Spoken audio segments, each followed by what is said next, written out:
Following is a presentation of the Championship Racing Network.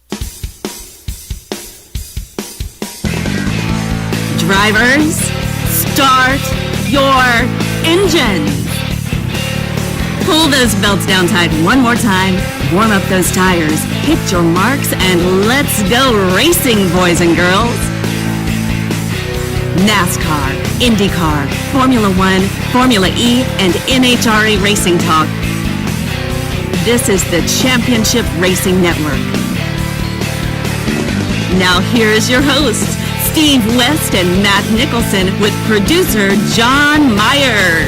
Yep, the gang is all here. 1 week after Daytona. Yeah. And this week is going to be a busy week, too. It is. Already. Stick around. We got plenty to get to. And the big news of the week, obviously, didn't really have a whole lot to do with racing, except for kind of in the aftermath. Yeah, we're going to talk about the whole Russia-Ukraine situation as well, and it does affect racing to a certain extent. We'll deal with that coming up. Yep. Hello, I'm Steve West. That's Matt Nicholson. Hello. Producer John Myers over there running things capably. Morning. Got us on the air, online via the app for the radio station 95.1 The Mountain. Catch us in East Central Alabama on 95.1 FM. If you are headed outside the area, grab the app. You can still listen to it via that way. Probably the best way to do it. Or if you'd like to actually see us, we'll try not to break your camera monitors. You can catch us online. Yeah. Go to CRN Live. That's our YouTube page. Subscribe to it, and you can catch us there. We appreciate you checking us out this morning. Now, 1 week ago today, the Xfinity Series got their 2022 season rolling. Came down to a battle between the veteran A.J. Allmendinger, Xfinity Series rookie Austin Hill. The two settled the battle when the caution came out on the final lap, freezing the field. It was what brought out the caution that was so big, because it was Matt Snyder, who himself was trying for the lead, had a big push from Anthony Alfredo, but unfortunately that push went all wrong. Row. Turned Snyder sideways right in front of Jade Buford. Buford's car punted Snyder's up into the air and into the catch fence.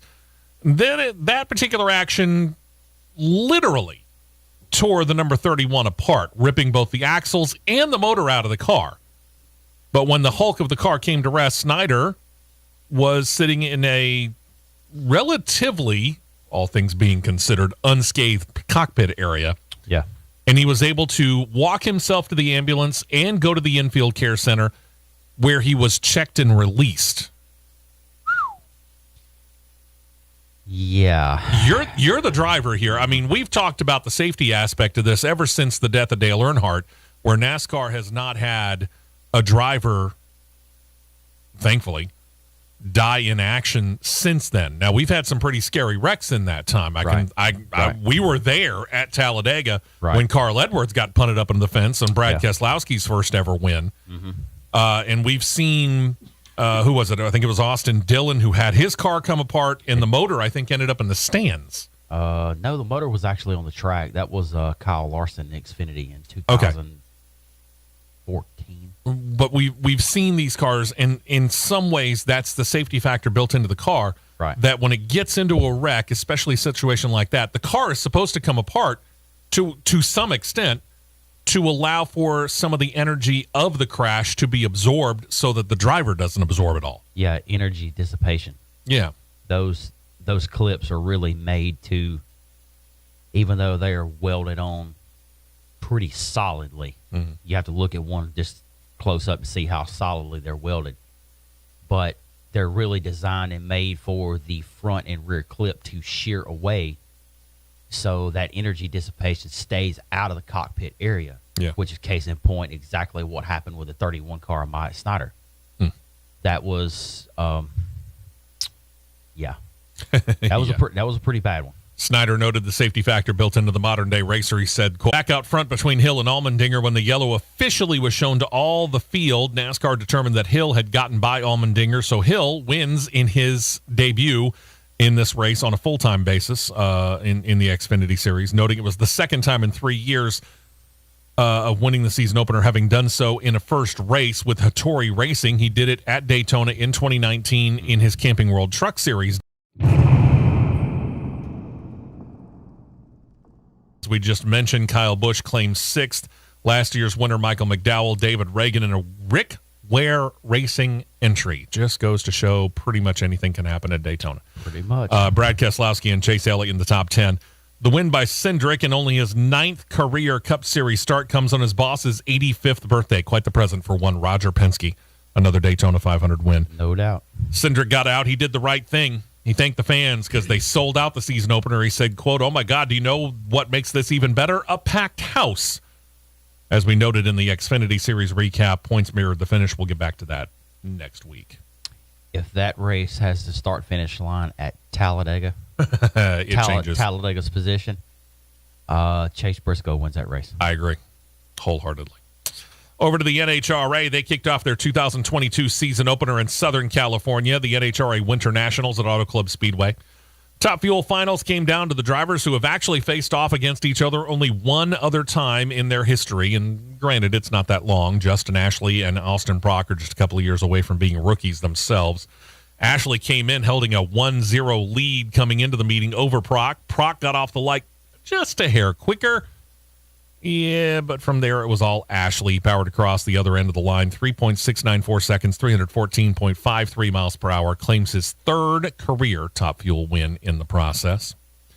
Funny Car Finals pairing new team owner/driver Ron Capps against Robert Height. A very familiar pairing off to division fans. Height with a 38-35 lead against Capps in all-time meetings. Capps' quicker reaction time. Height had the power, claims the win. Keeping time, and they're not televising any of it or anything like that. So you say, well, why are we talking about Haas F1? Got to remember, Haas F1 has title sponsorship from a company called Uralkali. Uralkali is a Russian-based oil company. Mm-hmm. That company is owned by Dmitry Mazepin. Sound familiar? Haas F1 driver Nikita Mazepin's father. And on top of that, the Mazepin family reportedly has very close ties to the Russian President Vladimir Putin, with company chairman of Uralkali also being a Putin ally as well. So, again, in response to this invasion, being lambasted around the world as strong-arming and bullying at the least, an outright criminal in the worst, and the Haas F1 organization, if you looked at their car from 2021, which they didn't get a whole lot of television coverage because, let's face it, they were bottom feeders last year, it mirrors, because of the sponsorship, kind of the Russian flag. A whole lot of red, white, and blue, and I'm not talking about the stars and stripes red, white, and blue. I'm talking about the red, white, and blue bars that make up the Russian flag. Again, everything happened too quick for them to be able to deal with anything on Thursday. People on social media, though, being the people that they are in social media and overtly quick to react, started throwing Haas F1 under the bus for not taking the flag colors off of the car. Again, they didn't have time. They did have time, though, Thursday night into Friday morning, and they did. They removed all those colors from the racers for Friday's final day of practice in Barcelona. They ran really a purely white racer without any Uralkali insignia on it at all. It said Haas on the side pods, just like it did in their first couple of years when they came into Formula One. Right. As for the 2022 season as a whole, Haas said that they're going to make a decision on that Uralkali sponsorship and driver Nikita Mazepin's future this coming week.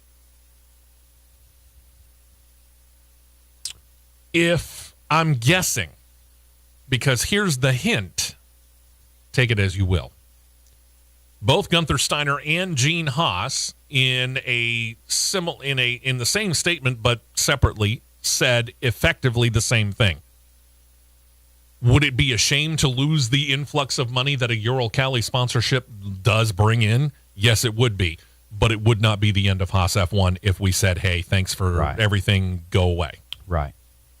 That kind of tells me that they're starting to set everything up, number one, for the Uralkali sponsorship to go bye-bye.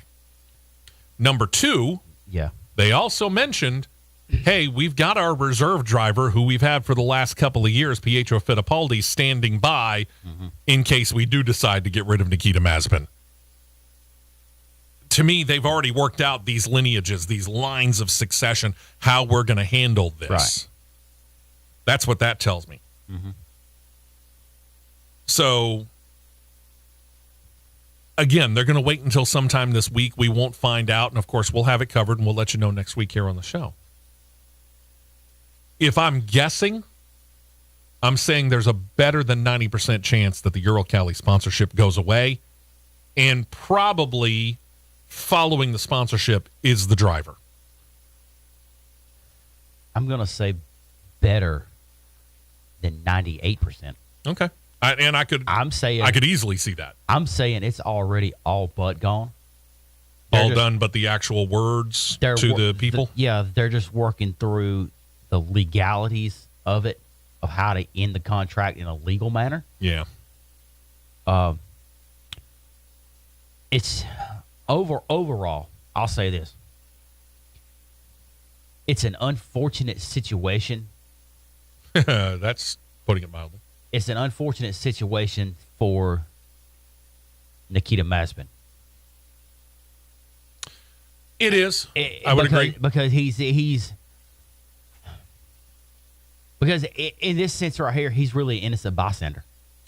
Yeah, in a lot of ways. I mean, this is certainly nothing of his doing, and in a lot of ways, it's really not anything of the doing of his dad, Dimitri. Well, and it's really not only on motorsports; it's had a trickle down effect through many different levels of sports. Oh, sure.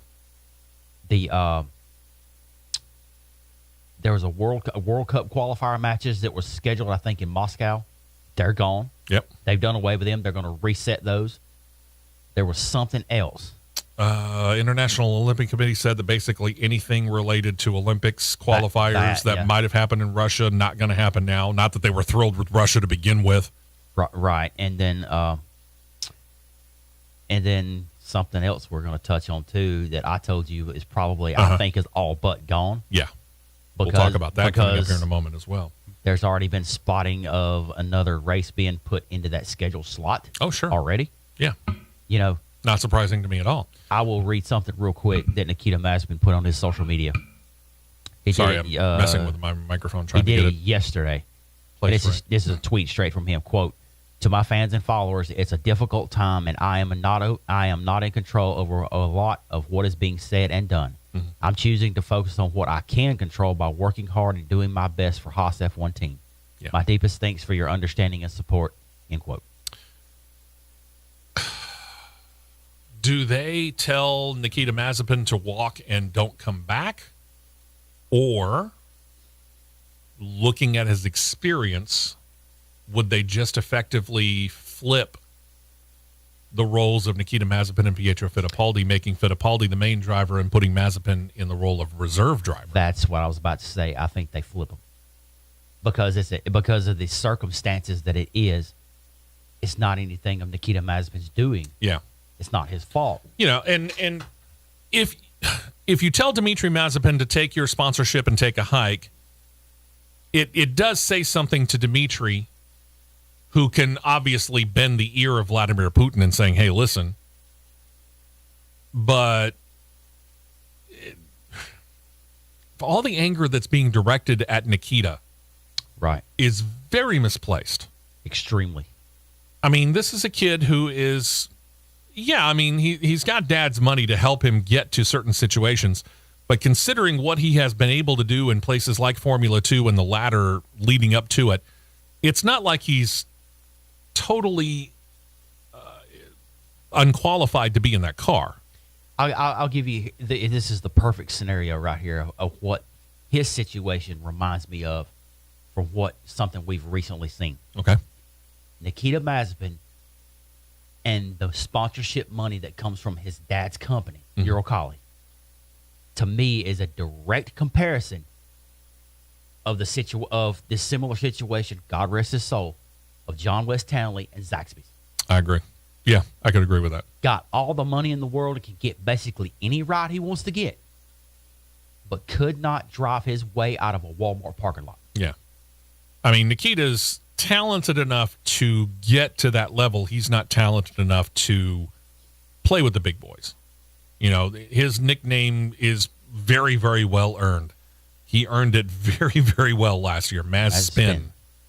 He spun that car, and he wrecked, I don't even know how many cars, truth be told. Well, it's like, here's a comparison level. Mazepin, very good in F2. Mm-hmm. Very good in F2. John West Townley, very respectable. I'm not going to say very good, but very respectable in ARCA, in trucks. When you take that leg step up. Yeah, you're starting F1, to step up in competition. F1, Xfinity, and Cup, what are you doing? Yeah. I mean, how many times have we talked about how many drivers, and we're talking talented drivers too. Right. Romain Grosjean, Alexander Rossi, even Kevin Magnussen, who got into a race or two, and how many other drivers are there in the NTT Data IndyCar series that you will see tomorrow in St. Petersburg have ties to F1? Mm-hmm. Either they raced, like Alexander Rossi, for a couple of races before the team folded and they needed to find another ride, or in the case of Romain Grosjean, your time is just done in the series. There are several drivers that will race tomorrow in IndyCar's race, the season opener, that were on the F1 ladder. They might even gotten as high as F2, but they realized there's only 10 teams, there's only 20 seats. Mm-hmm. I've got nowhere to go. Right. I'm going to go over here and I'm going to race. I'm not going to stand for just being one of the main reserve or one of the reserve drivers who's going in and doing simulator sessions and all that without any real hope of getting into one of the seats. Nikita Mazepin was barely good enough to step up into a Haas F1 team that knew that last year, the rookie year for both him and Mick Schumacher, was a throwaway year. That's how good he was. Yeah. I don't know if he's good enough to survive this. Again, I kind of think Fittipaldi and Mazepin flip roles, just like he said, just because, again, this is not of Nikita Mazepin's fault, what's going on with Vladimir Putin and Russia invading Ukraine. I think they flip roles. Yeah. That's my thought. As far as fixing things, Haas F1's got work to do. Formula One has a little bit of work to do. We hope you don't. But when it comes to your house, it's pretty big stuff, especially if the foundation is faltering. And that's where our good friend Michael Hart at Ox Foundation Solution comes in. If you think you have a problem, or if you just want to make sure that you don't have a problem, you need to give him a call or send him an email. Set up an appointment to have him come out at no cost and at no obligation to you. Get a written foundation assessment. Excuse me, 205-362-6419, or email him, mike@oxfoundations.com. Have him come out on the day and time that you two come to an agreement to. When he's done, he'll hand you a sheet of paper. He'll tell you straight up, you ain't got a problem. We're good.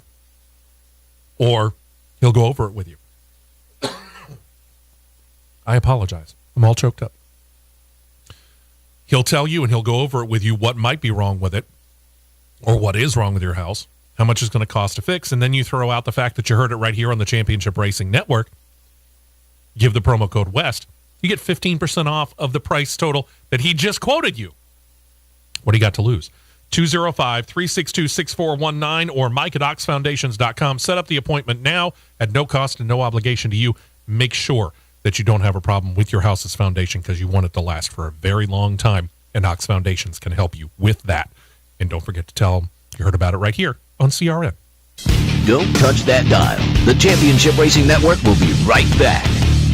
Bobcat of Gadsden has it all to get the big jobs done, and we're proud to serve Calhoun County with superior Bobcat products, a knowledgeable staff to fit your needs, and the best in service and parts. Whether rental or sales, Bobcat of Gadsden has you covered with skid steers, excavators, zero-turn mowers, UTVs, track loaders, attachments, and accessories. Everything you need to get the job done right and get paid. Visit bobcatofgadsden.com or call us at 256-563-4001.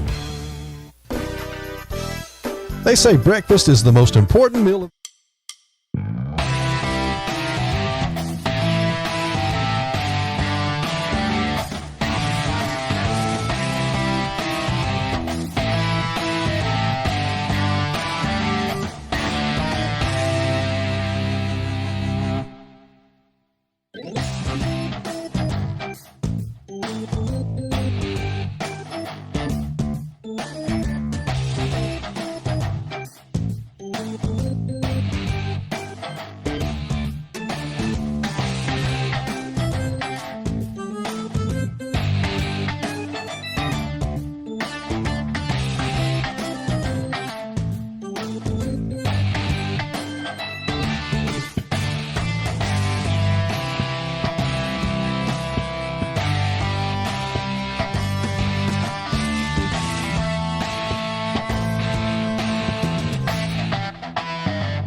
Fuel only, fuel only. Go, go, go. We're back to the Championship Racing Network. And hopefully with a clearer throat than I had last time.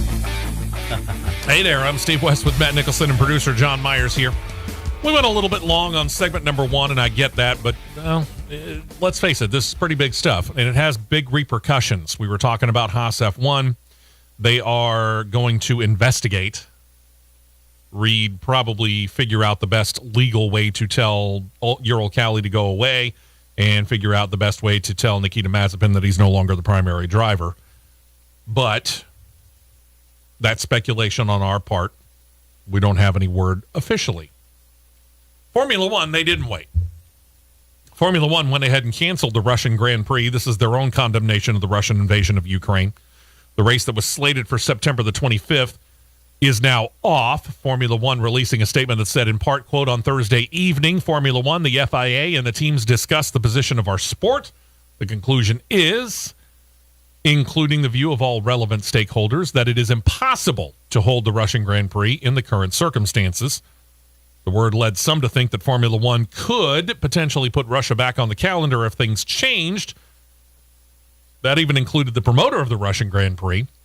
But several sources inside of Formula One have been telling media up to and including ESPN that regardless of what ultimately happens between Russia and the Ukraine, Formula One is not putting Russia back on the slate for this season at least.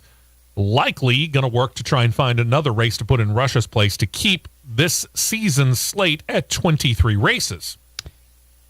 And apparently that race is going to be the Turkish Grand Prix coming back this year. They seem to be their primary standby race. Yeah, they're like their reserve track. Exactly. Call it that.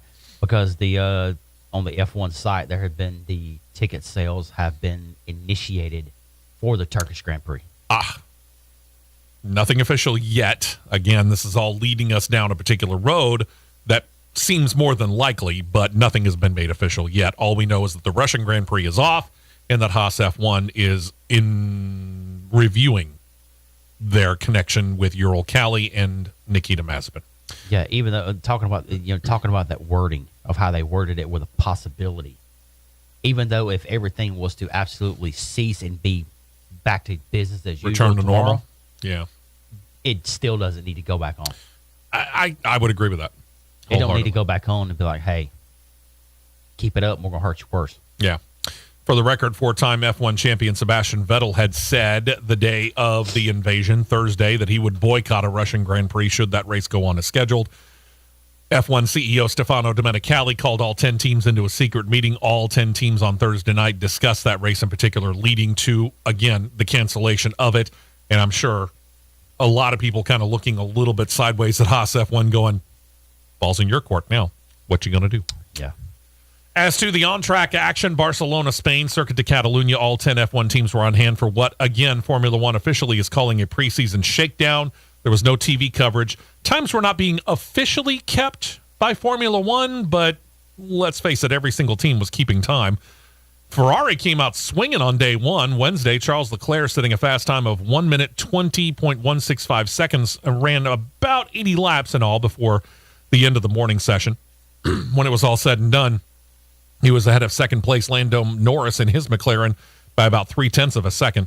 All teams save 2 between a morning and afternoon session on day one, got in well over 100 laps. The 2 that didn't, unfortunately for them, the 2021 cellar dwellers, Alfa Romeo and Haas F1, both had problems with their cars, limiting them to 20 laps or less. Nikita Mazepin actually developed a cooling system problem after only 20 laps, and his fastest lap was some 4 seconds slower than Leclerc's quickest time. Robert Kubica, on the other hand, was on hand to help Alfa Romeo in their morning session. He was almost a second slower than Mazepin was. Ouch. Oof. That's a lot of help. Yeah. As for the seemingly luckless pair, they switched drivers for that afternoon session. Neither Valtteri Bottas at Alfa nor Mick Schumacher at Haas F1 had much of a chance to get out on the track. Haas F1 was trying then, after fixing the cooling system problem, to fix a problem with the floor on their race car. Alfa's engineers were dealing with several minor problems, they said, but Bottas, when he talked to media, said that he felt that they could fix them in time for day 2. When Schumacher did get out that first afternoon, he showed some promising speed, but he was still 3 seconds slower than Lando Norris's fastest time, but he was still about a second faster than Nikita Mazepin was.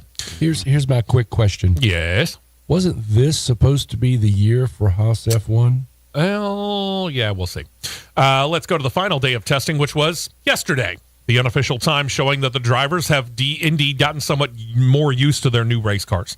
6 drivers actually ended up being under the 1 minute 20-second mark. Lewis Hamilton was the fastest on the final day.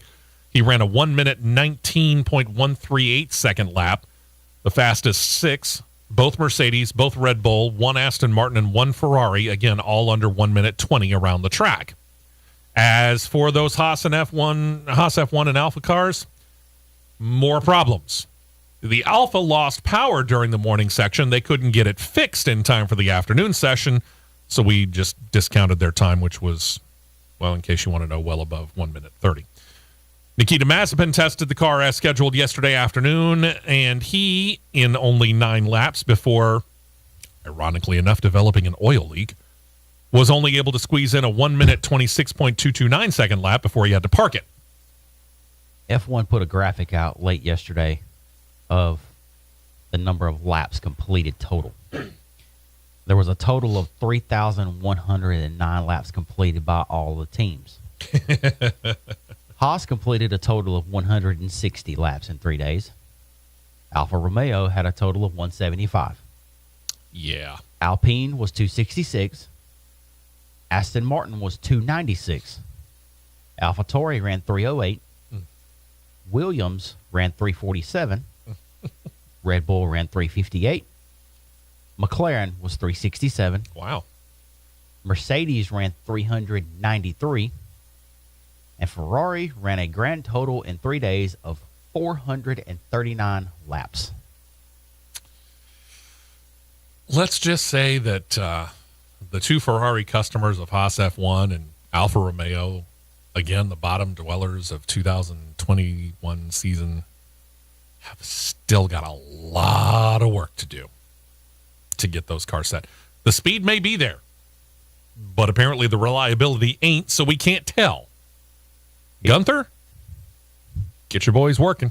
Here's something interesting right here. The day 3 top 10 trap speeds. This is in kilometers per hour. Let me stress that. All right. The speed gap between George Russell and Lewis Hamilton, 6 miles per hour. Wow. 6 kilometers per hour. Kilometers per hour, excuse me. Okay. Even I'm thinking backwards. Russell was at a 320. Hamilton at a 314.6. Phew. Latifi was at the bottom at a 312.1. Ow.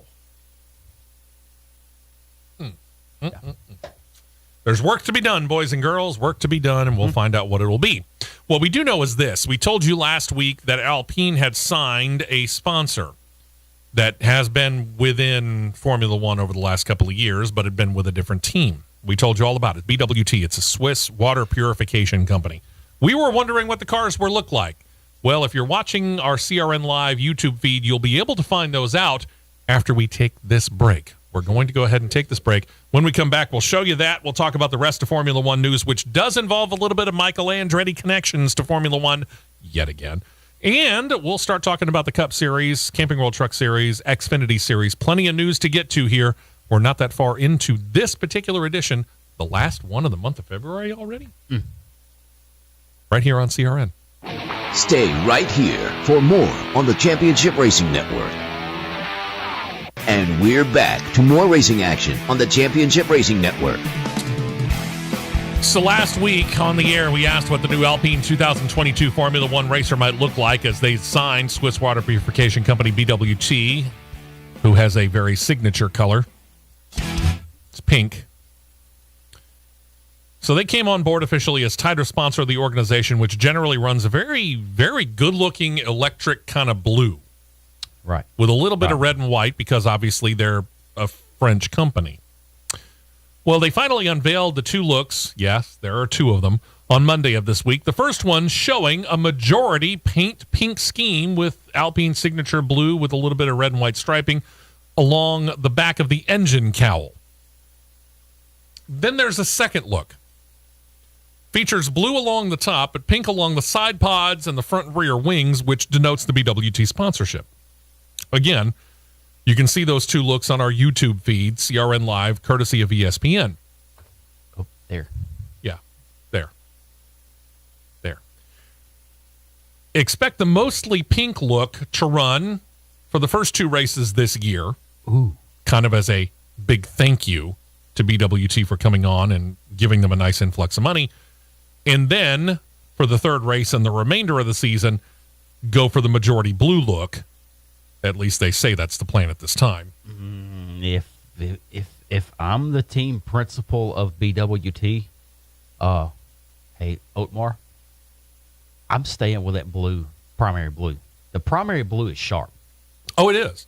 Yeah, it looks really good. That primary blue is way sharper. And I get the idea behind having the first two races, again, having that majority pink look, because you want to say thank you for them to coming on board in relatively short order. Sure. I mean, all of this had to come together probably, well, I don't even know how quickly, truth be told. Within a matter of just a couple of weeks, I would think. I think so, yeah. So I understand why they did it and why they're going to go to a more regular look after that. Yeah. Because, wow, that's a lot of pink. Yeah. A lot of pink.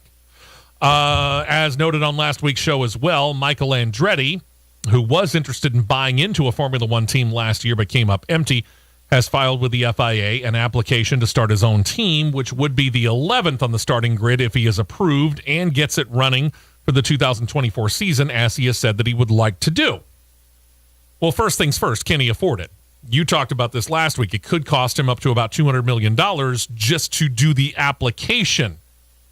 Well, I don't think he's going to have a problem.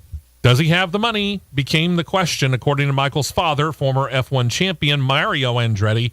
Yes, he's able to pay the $200 million fee to the existing Formula One teams if the FIA requires them to. This is a Concord agreement signed by all 10 teams that are currently in Formula One that calls for a $200 million fee to be split amongst the current 10 in order to compensate for a reduced share of future revenues that will be split amongst all the teams. You get $20 million, you get $20 million, you get $20 million. Everybody gets $20 million as long as you're already an F1 team. I'll take $20 million all day long. Sure. Mario added that Michael's plan would be to have, very similar to what Haas F1 did, two bases of operation. One in the United Kingdom where the racers actually would be housed, but Mario added that he expected fairly a good amount of the development process and the manufacturing of those race cars to take place in the American base of operations, which he said would be, like the rest of Andretti Autosport, in Indianapolis, Indiana. Then there's the whole driver situation. No names were named, but I think we can already pretty much tell you who one of them is going to be. Mario Andretti said he would definitely run with at least one American-born driver behind the wheel. Mario saying, quote, which more than likely is Colton, talking about Colton Herta. His name has been mentioned really ever since Michael Andretti started talking about buying into an existing F1 team. While he didn't talk about what team the potential new Andretti F1 operation might align with, we talked about this last week. Who could it be? Ferrari, probably not, because Haas F1 and Alfa Romeo are already set there, and let's face it, right now the track record for that, not great at all. Could it be Mercedes? Mercedes is pretty invested in what they have now, probably not really willing to go much beyond that. So that leaves you with Red Bull, who is still really trying to figure out the whole Honda engine thing. Might they have it figured out in time for having a customer beginning in 2024? Maybe. Doubt it. But then there's Alpine, formerly known as Renault. They were asked about it. They said they would be willing partners with power units and technical support if their application is approved and Michael decides to follow through and expand out the Andretti Autosport operations into Formula One. Alpine CEO Laurent Rossi said as long as Alpine is properly set up to begin becoming a supplier, it could work out for them, saying, quote, yes, we are always happy to have new teams in the sport. It's good for the sport. It might be good for us. We'll see. If they ask us and we're geared and structured this way, Red Bull's dealing with the same thing. perhaps we would be open to that. But for now, it's impossible. Luckily, it wouldn't be until 2024. I wanted to focus on the team itself to improve the performance. It was good enough last year, but it wasn't great, Rossi concluded. If I'm not mistaken, one of us in this room said Renault would be the one to pair up with him. It does seem more than likely. Again, Ferrari, they're all but tapped out. They've got themselves, they've got Alfa Romeo, they got Haas F1, and let's face it, they have enough problems with Haas F1 and Alfa Romeo. Yep. Over at Mercedes, they've got Williams, which that's got problems of its own. Even though they did get off the floor last year, they were helped by the fact that Haas F1 and Alfa Romeo kicked them off the floor. Ooh. Keep going. It's something for IndyCar. Just saying. I was about to say, you have something to add? Yeah. This is a little rough this morning. It's like looks like a rough go in St. Pete already this morning. Okay. And that brings us to the Red Bull situation with Honda. They just this offseason brought all of the tooling equipment effectively in-house to build those engines. Now, Honda has decided that they're not 100% out of Formula One. Won't be until the end of this particular engine program, which runs through the 2025 season. Honda's still going to be there for technical support. They still got their name branded on the side of the car, for example, and the engines will still and remain Honda branded. But for all intents and purposes, Red Bull's building these engines themselves. How quickly are they going to be comfortable enough not to just build the engines for Red Bull and AlphaTauri, the sister teams, but to then go and supply them for an outside customer? I just don't think that they're going to be that comfortable. I think it's going to be at least 5 to 7 years before they're comfortable enough. And basically, all that leaves is Alpine. Yep. Unless there is some other company, Porsche, who comes in as an engine supplier. But they'd have to do it real fast. Because, again, if this situation comes together and comes to fruition the way that Michael Andretti wants it to, he's got this year and next, and then he's on track. That means Porsche has to build an engine and get it reliable enough this year and next. A not short order at all. That is a tall order. Could it happen? Yes. Oh, very. Could it happen? Yes. Will it happen? I hesitate to ask. But Alpine seems to be the one that's most likely, at least at this point in time. Time will tell. All right, let's switch here to what I thought was going to be the biggest news of the week until Vlad the Ukraine Impaler decided to intervene. The NASCAR Cup Series. Just before the 2022 Cup Series began, Chase Elliott had reason to celebrate. We noted on the show last week that the Hendrick Motorsports Vice Chairman Jeff Gordon said he wanted to lock down his two pending free agents, William Byron and 2020 Cup champion Chase Elliott. Officially, only hours before he climbed into his number 9 Chevrolet for the Daytona 500, Chase Elliott signed on the dotted line. According to what we heard, he signed his name to a 5-year contract extension, runs through this season, according to Hendrick. He did so on Saturday afternoon, but the team and the driver waited until Sunday to announce that it happened, mainly because they didn't want to upstage the not that long ago ended Xfinity Series race. Chase started the race 11th. He finished in 10th. Alex Bowman and Kyle Larson are already signed to long-term deals. Hendrick now turns their attention to William Byron, to keeping intact their quartet of drivers who all made the playoffs in 2021. Larson winning his first title, giving Hendrick Motorsports 2 titles in a row, following, obviously, Elliott's 2020 title win.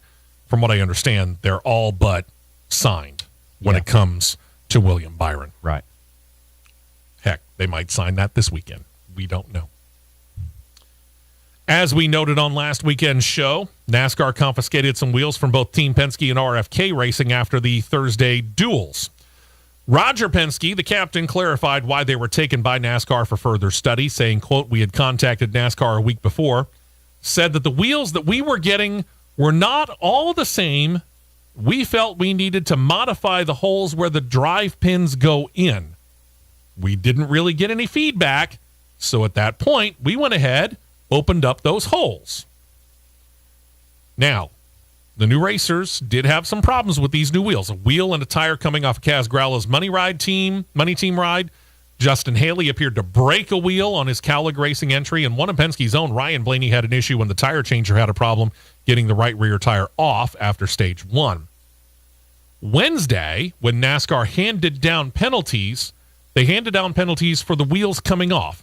For Haley and Cowlick Racing crew chief Trent Owens and the front tire changer and the jackman, all going to be suspended for the next 4 races.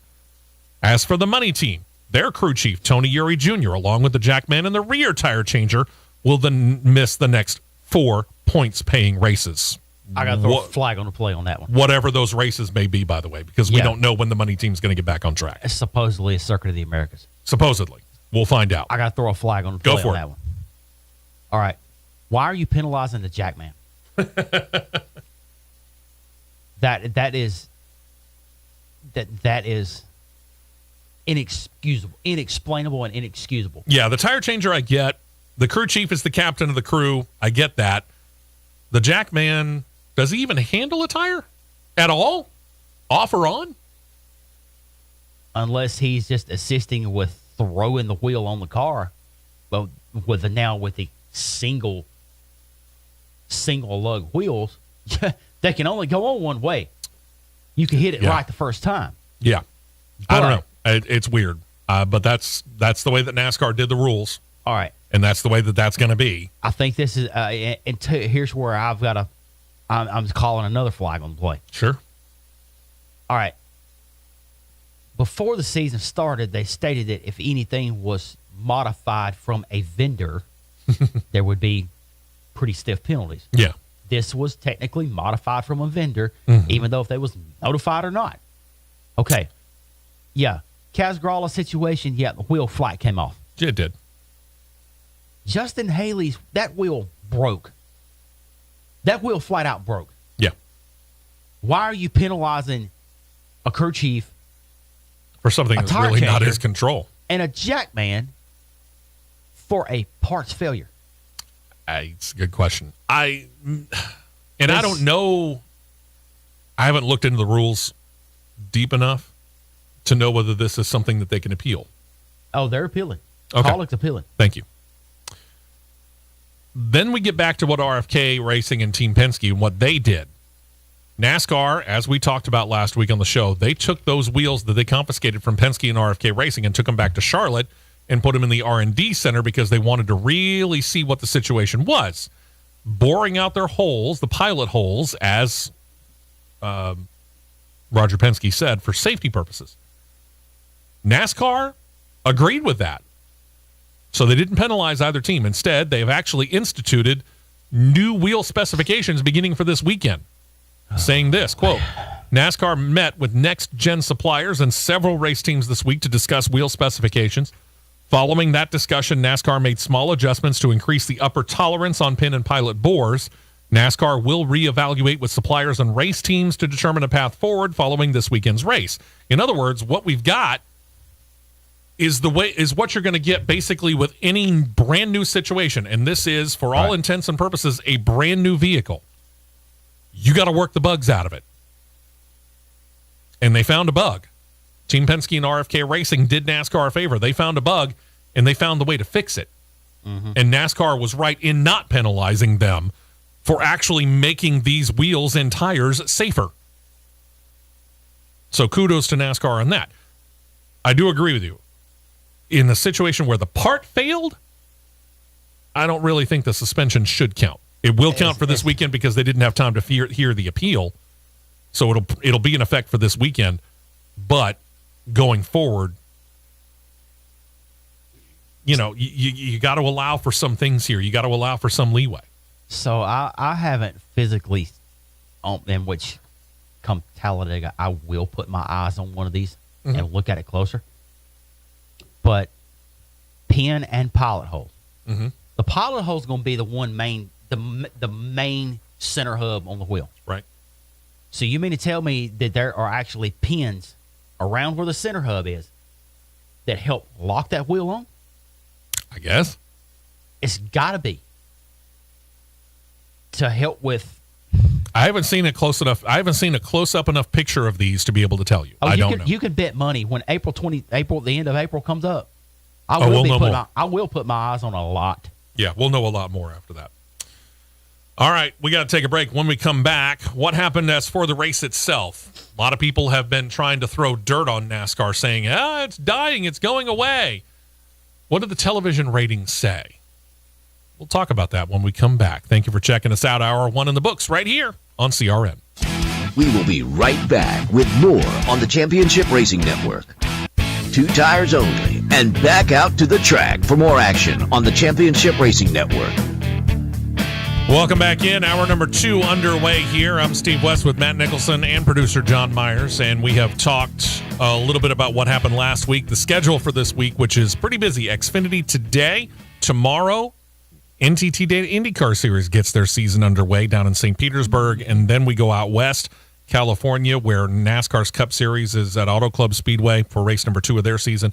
Race number 2 of the NHRA Camping World Drag Racing Series season is also happening tomorrow evening in Arizona. Then we talked Formula One. Now we're talking about the Cup Series here, and we just got done talking about penalties and the whole situation with RFK Racing and Team Penske, and how NASCAR said, hey, they actually did good. We're going to have that be the template now. So they didn't penalize them. As for the Daytona 500 itself, Fox had a pretty good day, they said. According to the official ratings from last Sunday, the Daytona 500 averaged a 4.7 rating, netting just under 9 million viewers, making it the highest rated race since 2019, which in retrospect isn't saying a whole lot. 2019's race pulled in a 5.3 rating and over 9.1 million people watching. Aggregate-wise, the 4.7 rating and just under 9 million viewers is up 68% in ratings and up 81% in total viewership over the past 2 years when you average out 2020 and 2021.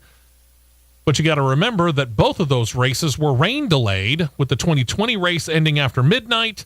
The 2021 race was delayed until Monday. So let's kind of try and compare somewhat apples to apples. As for the sporting weekend, NASCAR's Daytona 500 took on the Olympics and the NBA's All-Star Scoring Fest. Because, let's face it, they don't play defense in the All-Star game. Nope. Daytona 500 slapped both of them around with ease. Yeah. This Olympics, sorry, NBC, is the worst rated Olympic Games in modern television history. Pretty bad. Nobody cared. No. You're talking about Olympics? Yeah, nobody cared. And it was in Beijing, China, which we already kind of have a problem with anyway. Nobody cared. Nope. And again, it's the NBA All-Star Game. So? Off my soapbox. Joe Gibbs Racing has announced an extension of their partnership with a company called Reese's Fine Foods. You can see this paint scheme on our YouTube page, CRN Live. Partnership began in what is now the Xfinity Series back in 2013, expanded to the Cup Series in 2018, and will continue in a multi-year deal, now primarily showing up on the number 19 of Martin Truex Jr. Be primary for 3 races this year and associate sponsor for the remainder of the year. Again, you can see the car on our YouTube show, photo courtesy of NASCAR.com. Rick Ware Racing benefited from bringing Cup Series veteran David Reagan out of retirement for the Daytona 500, netting them, as we talked about during the recap an hour ago, a top 10 finish. When was the last time we talked about Rick Ware in a top 10 result? Never. Oh, there you go. Now they begin the process of trying to piece together the rest of their year for the number 15 Ford Mustang. Beginning this weekend at Auto Club Speedway, one Garrett Smithley climbs into the number 15, trying to continue whatever momentum David Reagan starts. Garrett Smithley gets several starts this year in the number 15. He's run with Rick Ware Racing the past 3 seasons, has claimed a best finish of 5th in that time at Daytona. Past Auto Club, we don't know what races Smithley will be driving in, but expect longtime Rick Ware Racing sponsor Jacob Companies to be on the hood for most, if not all, of Smithley's races. Take that for what it's worth. I think the sigh said it all, truth be told. the more and more, I'm going to say it. Okay. The more and more and more that these companies come through with different schemes for these next-gen cars, the more and more I get nauseated. It's because of the number placement. It's carry on. I'm just going to stop right there. We're just going to leave it at that. It's the number placement. It's not a good look. Hideous. I mean, I was going back through, and you've seen it. John's seen it. I've got a fairly decent selection of die-cast collectible cars in my house. And I went all the way back because I've collected a pretty good amount of Darrell Waltrip. I was a big DW fan before Tony Stewart came along, and Darrell had announced his retirement from the wheel, and I was like, oh gosh, now I got to figure out what other driver I'm going to go with, and it just happened to coincide with Tony Stewart breaking out. So I've got some Darrell Waltrip, and I got a whole lot of Tony Stewart. And I was looking at the real early. I think a whole lot of Tony Stewart's an understatement. Like, I'm talking Chevy Laguna. Yeah.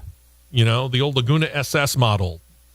His ARCA, I want to say it was the ARCA car in the Nova.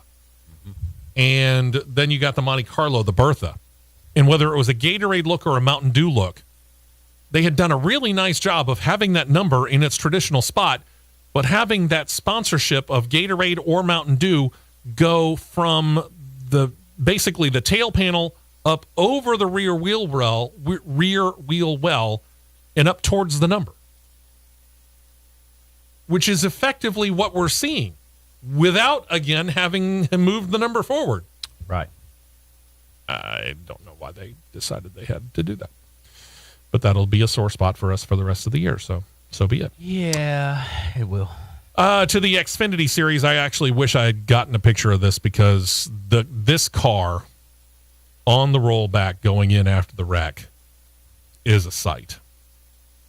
We talked about during the race recap the crash that Myatt Snyder endured in the late stages of their season opener last weekend.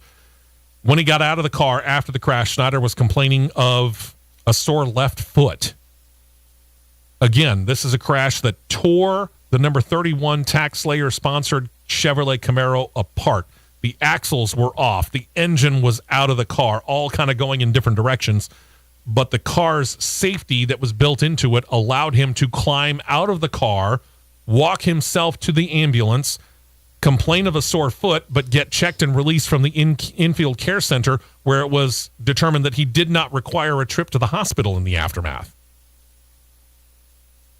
I don't care how anyone looks at it, no matter what angle you look at it from.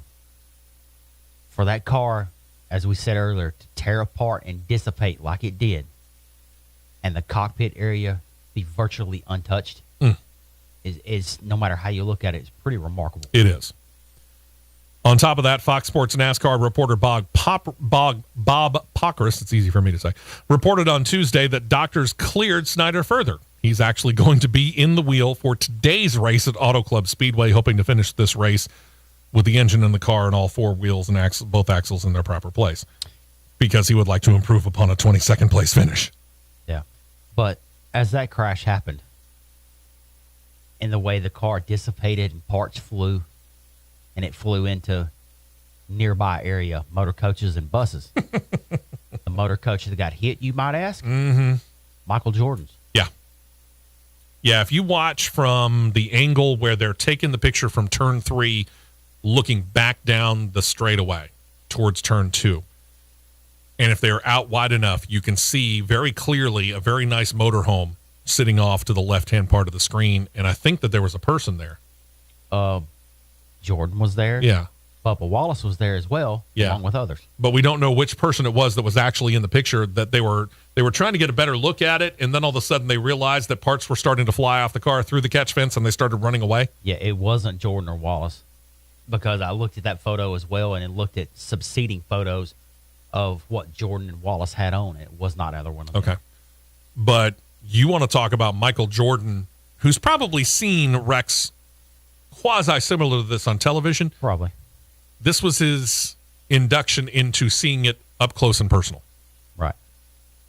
Now, I haven't been literally on the other side of the fence like that, But I remember very, very well. I was up in the PA booth when Carl Edwards got punted up into the fence in 2009 and ended up running across the start-finish line a la Ricky Bobby in Talladega Nights to the cheering and excitement of the fans in the stands. Yeah. That car, that could have been a lot worse than what it was.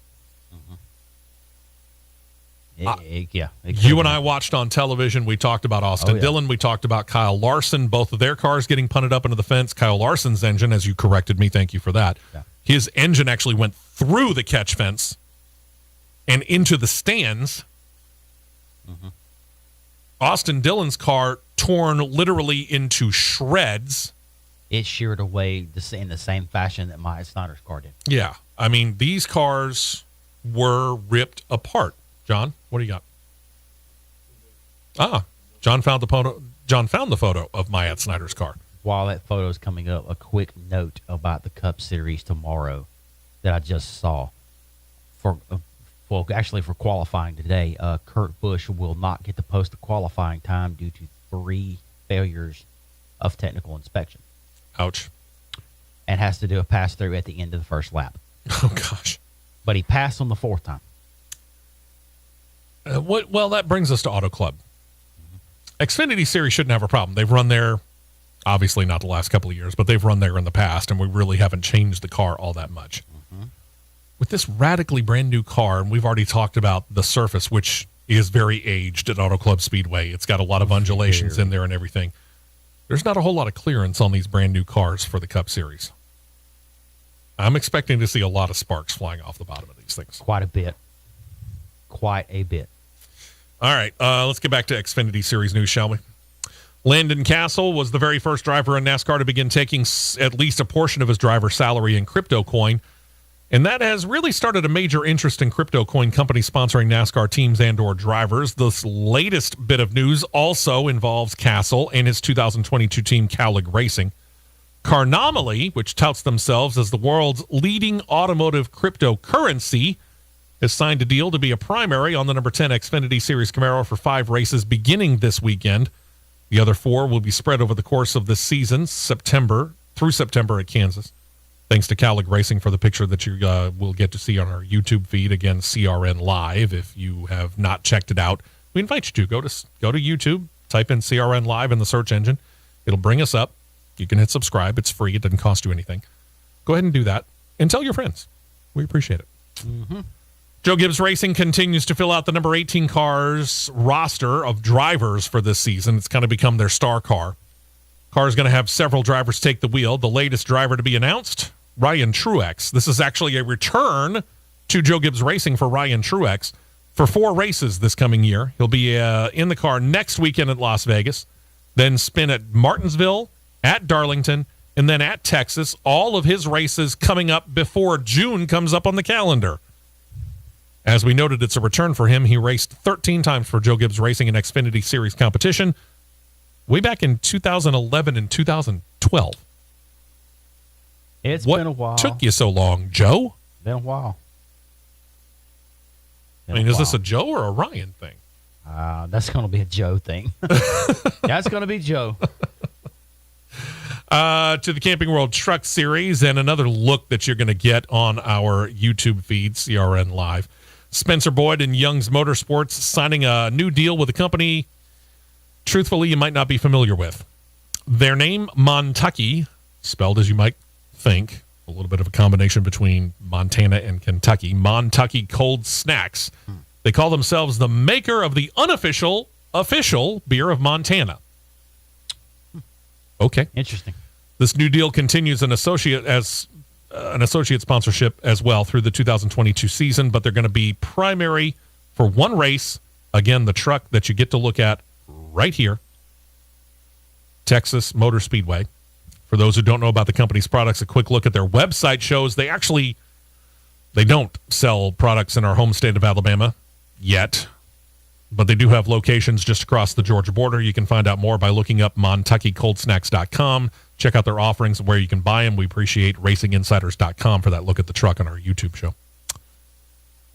And then let's get into a little bit of ARCA and we don't really talk about these lower divisions within NASCAR. We've really gotten used to, in the almost a decade since we began this show, 3 homes and 2 names ago, to talking about the top 3 divisions of NASCAR. We've even talked some of the ARCA Menard series. Not a whole lot, but some. Now we get to talk about their Fox Sports 1 and MAV TV coverage. Other than that, we really haven't seen much action from many of the other NASCAR Shankston series that are down the ladder. That's going to change this year thanks to NBC Sports and the USA Cable Network. Now, the main ARCA Menard series will still get most, if not all, of their races on Fox Sports 1 and MAV TV. The deal with NBC Sports and USA Cable Network will give coverage to the ARCA Menards East and ARCA Menards West series, along with the Wayland Modified Tour getting some much-deserved national exposure. They're all going to be tape-delayed, but they're going to give them a total of 30 events on a tape-delayed basis. Check your listings for days and times that the races will be shown, because otherwise we would just sit here confusing you. That's almost nearly the entire ARCA Menards East and West series scheduled together. It pretty much is. Yeah. Yeah, it pretty much is. And probably Wayland Modified Tour, probably I'm going to say would be Bristol, New Hampshire. Probably I'm going to say Stafford, Thompson, and maybe Oxford, Maine. Maybe. So, like I said, check your listings for the days and times that would interest you, because you never know. You might have a local guy racing in one or more of these. Good possibility. Just saying. We haven't talked much about the Superstar Racing Experience, although they did a couple of weeks ago, and we talked about it here on the show. Let you know the 6 tracks that the series are going to go to this season. So year number 2 begins in June. We're getting a little bit more of an idea of some of the drivers that are going to take part. We haven't gotten a full roster yet, so we don't know the entire lineup, but we do know that a couple of more IndyCar drivers are going to come in this year. For example, Ryan Hunter-Reay and Joseph Newgarden will both be participating. Hello. From the NASCAR ranks, both Bobby Labonte and Michael Waltrip will return for this year. Newcomers from NASCAR ranks, Greg Biffle, Ryan Newman. Newgarden is only going to drive one race, but he is going to drive his hometown race at the Nashville Fairgrounds. I'm going to go watch that one just to go see Newgarden in a full-fledged stock car. Yeah, we got to be there for that. Track. Ryan Hunter-Reay will join IndyCar returnees Paul Tracy and Marco Andretti for the full year. I guess he worked it out with his schedule. Tony Kanaan, part-time in 2021, returns in 2022 part-time again. Same thing for Elio Castroneves. The newly installed SRX CEO, Don Hawk, said he expects more drivers with NASCAR experience to be coming on board, but declined to name them this week, promising that information is coming soon.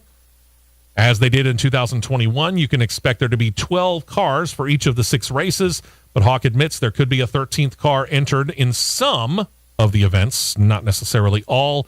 He said a lot of it depends on who might express interest, or maybe that 13th ride will go to a driver who's well known to the particular track that they might be racing on that particular weekend. I like what they're doing. Oh, yeah. Oh, yes. I like what they're doing. They're giving some exposure to some drivers. They did it at Stafford. They did it at Stafford. They did it actually everywhere. They did it at Stafford. Most notably at Stafford. How's that? They did it at Slinger. Mm-hmm. They did it at Knoxville when Scott Bloomquist drove. Yeah. They've done a nice job of that in highlighting the local connection at the same time, to give, not only do you get to go see names that you probably would never have really ever had the chance to go see. Right. Under normal circumstances, you would have never seen a Tony Kanaan or a Ryan Hunter-Reay or a Ryan Newman or a Michael Waltrip come to your local track, Slinger, Stafford, wherever it is, to go race there, but you also have that local connection in there. It's good stuff. Yeah. Honey, if you're listening, we're taking a trip to Pensacola and Nashville coming June.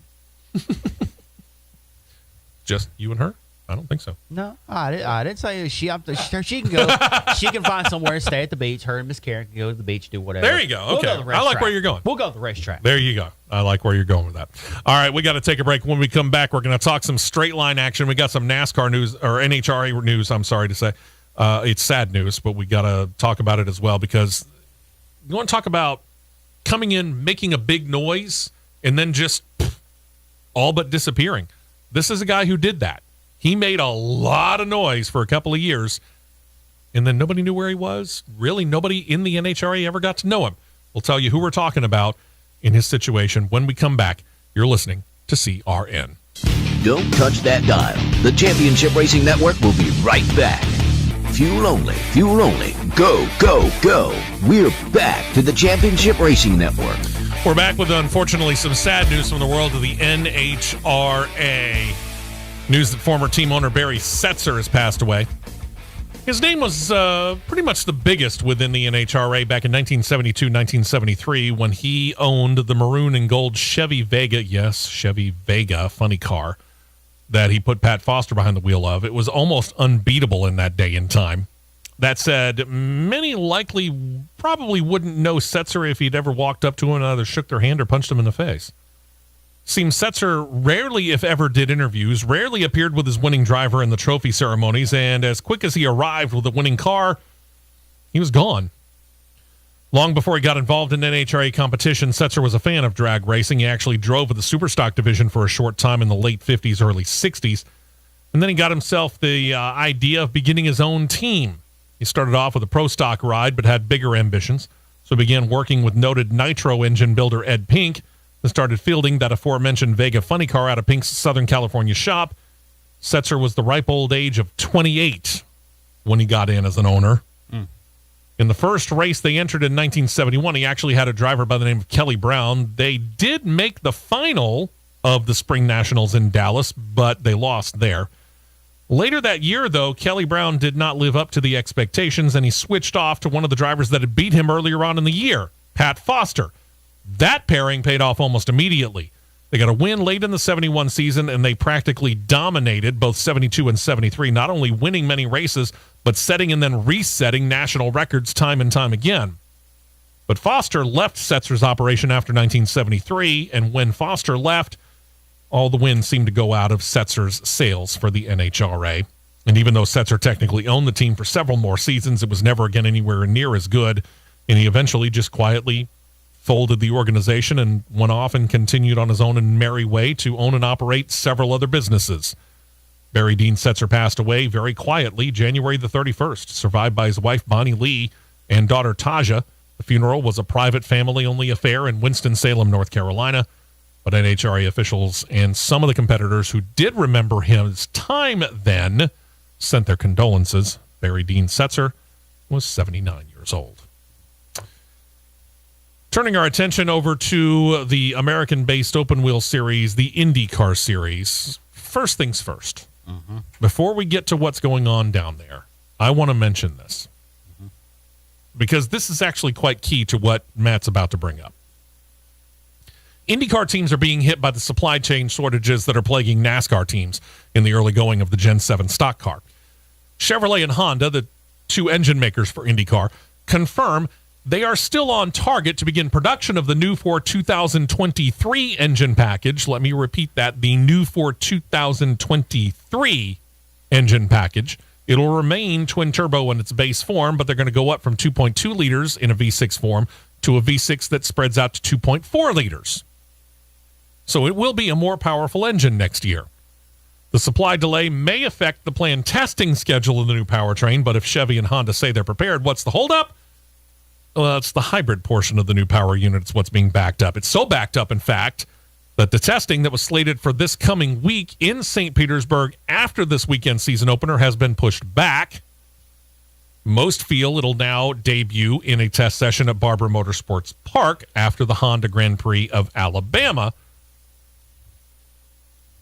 At this time, it looks like one Chevrolet-powered and one Honda-powered entry will be run to test at that time. Again, unconfirmed at this point in time. Now, with that said, we're still running under the older twin-turbo 2.2-liter V6 engine package, right? Correct.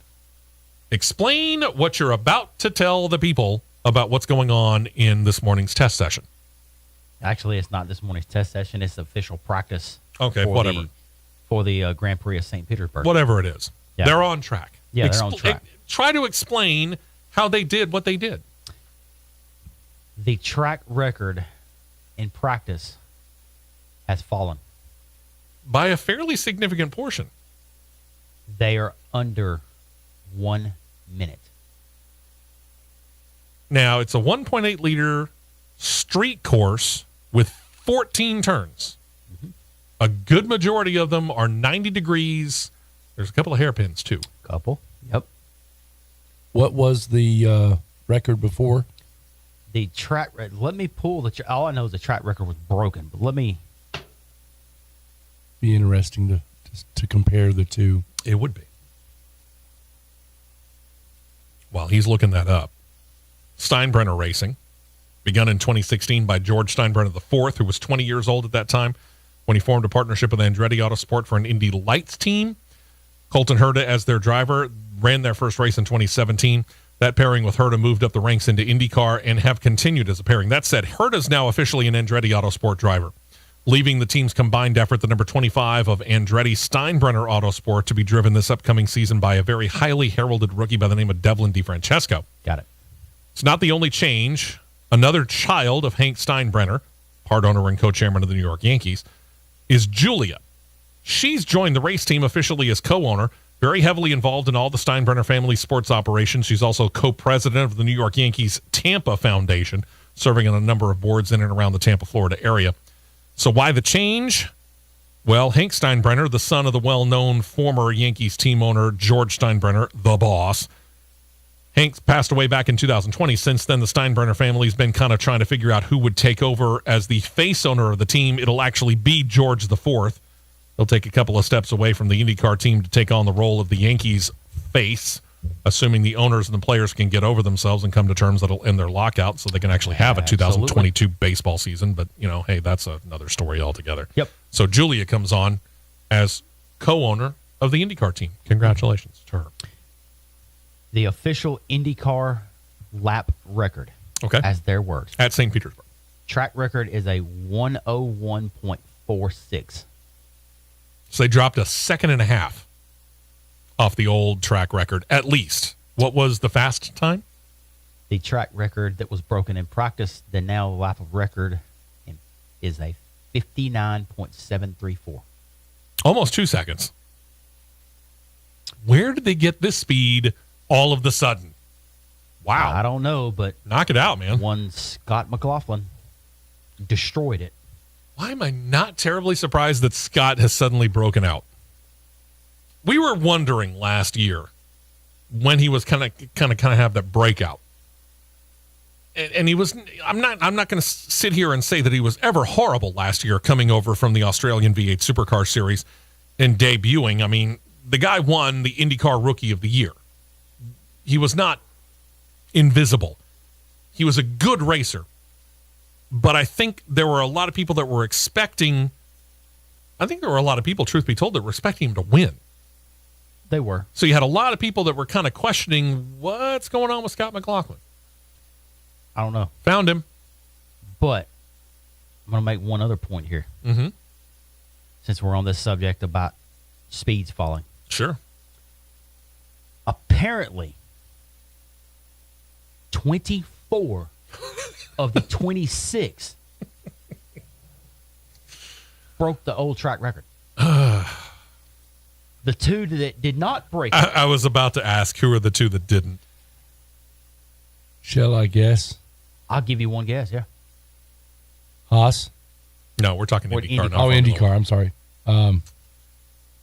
I'm kind of hating to say this because he's my favorite driver of all time. AJ Foyt Racing? One of them. Okay. Tatiana Calderon. And she wasn't all that far off of it. Who would be the... let me guess. She was at 102.13. Let me guess. The other one would be old 7-time Cup champion himself. You are correct. Jimmy Johnson. 101.88. Jack Harvey was 24th at a 101.36. I'll back up 1 second. What was the track record again? 101.45.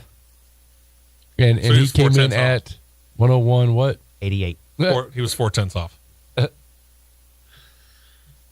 Was he last or was Everybody Calderon else last? is going a Calderon's second last. fast. Calderon was last. Okay. She's got work to do, but she's a rookie. I get it. Jimmy Johnson's got a year under his belt. I don't know what's going on with him. Oh, I do. But I refrain. Be nice, John. Why do you think I'm refraining? I don't know. To be kind, he's not letting loose. He's really not. And let's go back. Last year, you took in a race. Where was it? Mid-Ohio? Mid-Ohio. You took in a race at Mid-Ohio, and you noted something about every other driver and then Jimmy Johnson. I positioned myself at the end of the long back straightaway into the 180-degree right-hander. I think it's turn 7. Because there's a great viewing area, just a little high-rise viewing area that you can see a really good majority of the track. All right. You have your 100-foot markers, 100, 200, 300. They even had 400. Mm-hmm. All right. Drivers like Joseph Newgarden, Romain Grosjean, Marcus Ericsson, those were the 3 primary ones that I was watching, was driving inside of the 200-foot mark before they were hard on the brakes to take the 180-degree right-hander. Jimmy Johnson was backing off at 300 plus, roughly about 350. They were driving into the corner a good 150 feet further than Jimmy Johnson was. I mean, the simple explanation of this goes back to Days of Thunder, obviously. Well, I was just sitting here thinking about it. Yeah, go ahead. And to use the Days of Thunder reference, the big crash. Now, he hasn't had a big crash, but what if in a practice session or something, it kind of freaked him out with the speed of the open cockpit and everything? Because when you're running NASCAR, you're in a closed environment. Well, technically, now the IndyCar is a closed cockpit. Now it is. But think about it, though. Here's the thing that's getting me, and here's the thing that maybe Jimmy Johnson's not getting. And I get it. There's an adjustment. I mean, the man's been a stock car driver for the last 20 years before he went over to IndyCar last year for all intents and purposes. Yep. But you go back to the explanation of why Cole Trickle is just destroying tires on a regular basis in that practice session. You're used to cars that the tires were twice as wide and the car was half as heavy. Now you're driving a car that's twice as heavy and the tires are half as wide. It's the opposite situation now for Jimmy Johnson. He's driving a car that's a heck of a lot lighter. The tires are a heck of a lot bigger, wider. And the brakes, truth be told, are a heck of a lot bigger. He needs to be able to trust the fact that, like Romain Grosjean did, like some of the other drivers that you were talking about, that have come into this and gotten used to these cars and their limitations. Jimmy Johnson got very used to taking a NASCAR stock car to its limitations, winning 80-plus races, winning 7 titles. You can't do that without taking the car to its extreme, to its edge. He has not learned to do that in IndyCar. He's scared of it. That's the only thing that I can say. He's scared of taking that car to its limitations. Unfortunately, that's what it seems like. That's what I was trying to get at. It feels like he's not pushing the envelope, shall we say? Yeah. I mean, if you're backing off and going into a corner, slowing down some 150 feet before your competitors are, do you think it has anything to do with his previous NASCAR runs? Anything at all? The mentality of the car and how it should perform versus what is actually going on? I don't know. It's really hard to say, because a car that's lighter that you can drive just as hard or harder than a stock car, you should be able to. Let me say it this way: he should have already adapted. I would have thought. One would think. At least now, I would say he should have adapted at least halfway through last season. The tail is going to tail itself when they drop that 48 Honda. I can't believe I just said that. But when they drop that 48 Honda off the lift gate at Texas. Yeah, that's going to be the big tail the tail. That's going to tell the big tail because that'll be a direct correlation. That's a track he is familiar with. He knows that track. He's won on that track in the Cup Series. It's bad for me to say it, but he's actually acting as a field filler. Kind of. I hate to say it, but it's the truth. What? A marquee name field filler. Field filler. Yeah, a marquee name field filler. I would agree.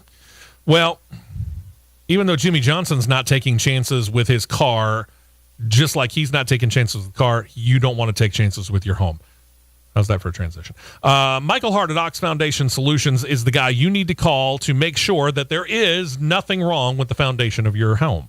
If you are going through your home and you're finding things like windows or doors that are sticking, maybe got uneven floors, or you've been walking around the outside of it and you're seeing cracks in the brick, maybe inside in your basement walls or your sheetrock, while these are not definitely signs that the foundation is failing, potentially could mean that. And if you leave it untreated and it is foundation problems, tens of thousands of dollars in damage could be coming out of your wallet, or even worse, your house might just become unlivable and you got to go find a new place to live. How's that for expensive? Don't take chances. Give our friend Michael Hart a call or an email. Set up a time when he can come out to give you a no-cost, no-obligation written foundation assessment. 205-362-6419 or Mike at oxfoundations.com. Have him go through the house, under, over, all the way around it. Find out if there's anything wrong.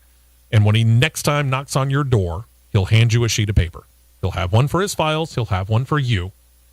And it'll tell you, there's no problem with this house. Shake hands, move on. Or he'll have a list set up and an estimate of what's wrong with the house and how much it's going to cost to fix it. And you can take that to the bank. That's how much it's going to cost to get it fixed. Until you throw out the promo code that you heard right here on this show. Throw out the promo code WEST, because you heard it right here on CRN. You'll get 15% off that total he just quoted you. What do you got to lose? Nothing. Set up the appointment now, 205-362-6419, or email him, Mike at oxfoundations.com. Don't forget the promo code WEST. It'll help you with 15% off any repairs that you might need. Get your house set up Ox strong. Get that peace of mind because you're going to want it. It's your house after all. And tell them you heard about it right here on CRN. Stay right here for more on the Championship Racing Network. 2 cans of fuel and we're back to more racing action on the Championship Racing Network. Hey, welcome in. We appreciate you checking us out here. Final segment of this weekend's show. I'm Steve West with Matt Nicholson, producer John Myers, and we have noted over the course of our time here on this show that among the series we cover on a regular basis, Formula One has by far the worldwide largest audience. In the United States, it might be a little different, but worldwide, combined, it's the largest audience. But Roger Penske's purchase of Indycar before the 2020 season has led to a major expansion of the American-based open wheel series on a worldwide basis. And we know about the NBC coverage here in the United States. But, for example, in Latin America, covering Mexico down into South America, ESPN Deportes, they've got the broadcasting of IndyCar races down there live to captive audiences. And when they're not knee-deep in Formula One, Sky Sports, which ESPN uses for their race coverage in the United States of Formula One, has committed to covering IndyCar for the United Kingdom, Germany, Austria, Switzerland, and Italy this year. They'll get coverage down under in Australia. They'll get television coverage in France, Spain, the Netherlands, most of the Scandinavian countries, Japan, Canada, New Zealand, South Africa, I should say, Hungary, Russia? Maybe. May not be any Then longer. maybe not on that one. Portugal and Belgium. Networks all around the world are preparing to air IndyCar, and most of them are opting for live coverage of it. That's pretty good, if you ask me. And I don't mean any disrespect to the Holman George family, who were the previous and longtime owners of IndyCar. Mm-hmm. But Roger Penske has injected a brand new life into the series that the Holman George family couldn't even think of. I can't disagree with you there. Then, kind of like Formula One did last year, IndyCar worked with motorsport.com on a survey of fans. And they determined a few things. This is unofficial. NASCAR has an official most popular driver award. Right. This one is unofficial. Amongst the people, about 54,000 people responded to this survey request in all. They found that the most popular driver amongst the responders, former F1 driver Romain Grosjean. Interesting. I did find that interesting. Their favorite team, this one didn't surprise me as much, Team Penske. Not interesting. About 21 days last month when this 54,000 results came in, they were tabulated by a third party, Nielsen, by the way, just to let you know. Nielsen delivered to them a 36-page report, which was delivered on Thursday, just in time for this season to begin. Again, Grosjean was the most popular driver. 1/3 of the people named him. Second most named, Pato Award. Not altogether surprising there. The top choice amongst women, Elio Castroneves. Scott Dixon and then Alexander Rossi. Just under 20% of the people called Team Penske their favorite team. Andretti Autosport was the next named with Arrow McLaren SP. Andretti Autosport was the top choice amongst the women who were surveyed. The favorite race was, the Indy 500. Long Beach was second. Road America third. Laguna Seca fourth. And then St. Petersburg fifth. I have to admit, I was a little surprised not to see Barber in there. Yeah. I could honestly see Barber ahead of Laguna Seca. I could see him certainly ahead of St. Petersburg. Certainly ahead of them for sure. Yeah.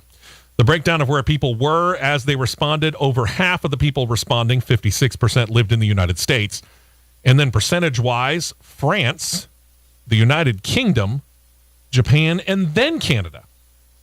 23% of responders came out of Europe overall, which shows that they are expanding the reach of the IndyCar series. Congratulations. Keep it up.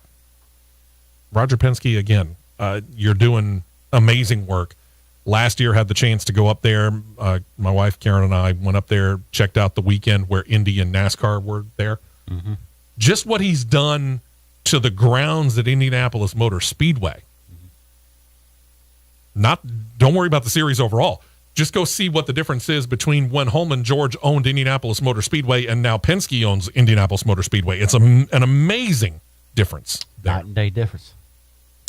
We don't talk about this much, but we might as well talk about it now because the only champion the W Series has ever known has said after winning her second title last year in the series that she was going to go looking for new challenges. Well, apparently she changed her mind. Women's prerogative, I guess, right? An offer landed on her lap from Jenner Racing, the team begun by former U.S. Olympic decathlete Bruce turned Caitlyn Jenner. Jenner, who was an accomplished racer himself in the 1980s before falling in with the Kardashians and decided to go transgender, has begun his race team in the W Series. Jamie Chadwick said of the opportunity to return to defend her 2 titles. Again, quote, "I am really excited to be returning to the W Series. To be asked to return by Jenner Racing was an opportunity I didn't think twice about. Together, we're focused on doing all that we can to win title number 3. I've spoken to Caitlyn Jenner and her vision for the team. It's amazing. I have zero doubt that she will be able to take my career to the next level." No. Here's where your next level comes in because, Chadwick, you're a development driver for the Williams Formula One team for this 2022 season. That's where your development is. I don't know what she's going to learn by doing a third year of the W Series, with all due respect. Nothing, because it's going to be same song, different verse. She, as the driver, learns little to nothing from competing against the same basic competition. The drivers will probably change a little bit. Truth be told, the biggest gain is going to be from the knowledge that Jenner Racing will get coming in as a brand new startup organization to have the 2-time champion of this series come in and say, your car's junk. Here's how to fix it. Yeah. And that's going to be so funny if she does come in and say, what are you doing?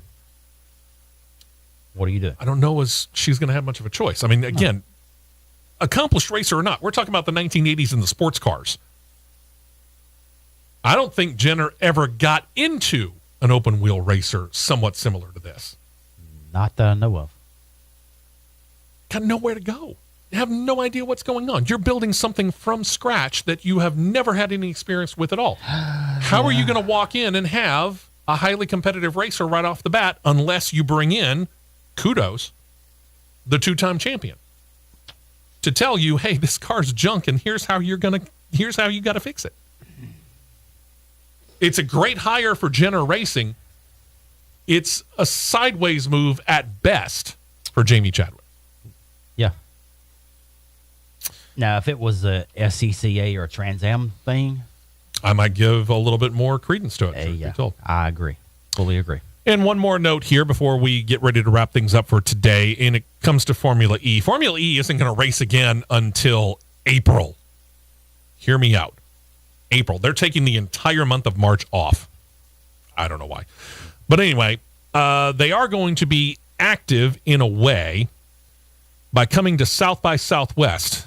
You may have heard of it, maybe not. It's an annual festival and conference for creative industries that takes place just outside of San Antonio, or is it Austin? Austin, thank you, Texas, every year. It also has a whole lot of films that debut there. This year, according to a website called jalopnik.com, if you're a car person, Jalopnik might want to be on your slate of websites to check out. There's going to be a first this year. They're going to have a motorsports-focused session, Formula E taking center stage. Avalanche Andretti, which is one of 2 U.S.-based teams, they're going to be on hand with their driver Oliver Askew. And there'll also be team principal of Jaguar TCS, James Barclay, on hand. Askew is going to be a speaker in the session entitled No Turning Back Formula E and the Electric Future. I don't know how much of a future that is technically because we don't quite have the infrastructure on the electric grid to be able to handle it like Joe Biden would like to think that we do. We don't. Reality will smack you in the face. It will. All we got to do is look at the U.S. Postal Service where they were supposed to buy all electric vehicles. If you look at the order for their electric vehicle or their vehicles that they're buying right now, 95% are gas powered. Oops. Anyway, they're going to be doing that, and that's really about it. Formula E, like I said, they're off the entire month of March. They don't get back to racing until they get into April. Why? I don't know. I didn't make up the schedule. That's on them. The schedule that we got for this weekend, going to be interesting. Tomorrow's going to be a full slate of racing. Starts Indycar in St. Petersburg, goes to the West Coast Auto Club Speedway for NASCAR in the Cup Series, and then to Arizona, just outside of Phoenix for the NHRA. Got any guesses as to what might happen tomorrow? For Cup, no. For Cup, I'm going to say no because you hadn't been on a track in 2 years and you got a brand new car. I know. It's flip a quarter.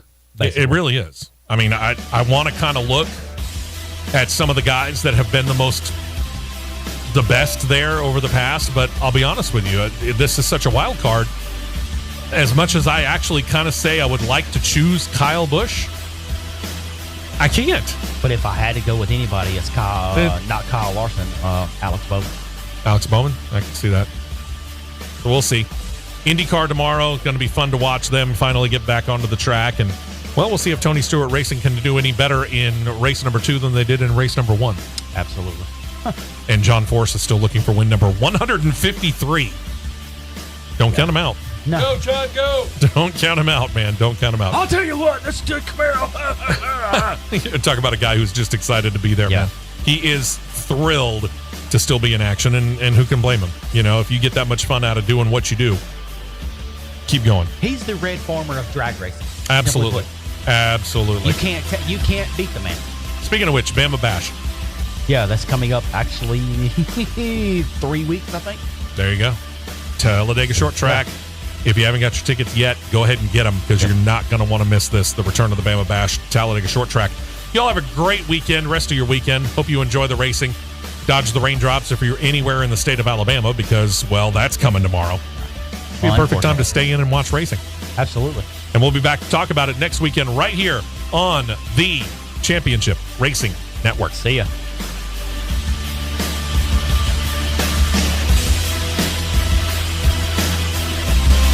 This has been a presentation of the Championship Racing Network.